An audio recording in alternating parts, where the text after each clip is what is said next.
Buongiorno da Taglio di Po. Ci hanno segnalato gli operatori dell'Ecocentro appunto di Taglio di Po che purtroppo, nonostante ci siano gli orari, nonostante che ci sono le sanzioni, nonostante che ci siano le telecamere, molto spesso al di fuori dell'Ecocentro ci sono queste immondizie che creano sicuramente un problema sia per gli operatori ma anche per l'igiene pubblica e non solo. Qua vi vogliamo far vedere gli orari, quindi il lunedì è chiuso, il martedì dalle 8:30 alle 12:30, il mercoledì chiuso, il giovedì dalle 8:30 alle 12:30, il venerdì 14:17 e il sabato 14:17.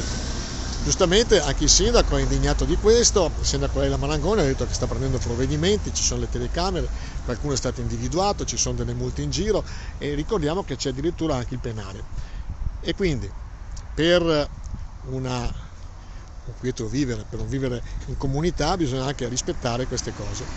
Ecco, centro di Taglio di Po, solidarietà agli operatori del centro appunto e complimenti al sindaco che si sta muovendo e sta interpellando i vari agenti e controllando le telecamere.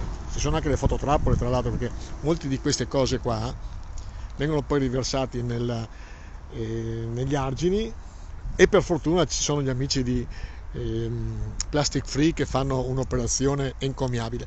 Quindi ragazzi, vandali di questo scempio, sappiate che siete controllati, però non vale la pena, ci sono orari e tutto, anzi gli orari ve li ripetiamo, sono questi: lunedì chiuso, mercoledì chiuso, il martedì 8:30 12:30, giovedì 8:30 12:30 e anche in fine settimana il venerdì dalle 14 alle 17 e il sabato dalle 14 alle 17.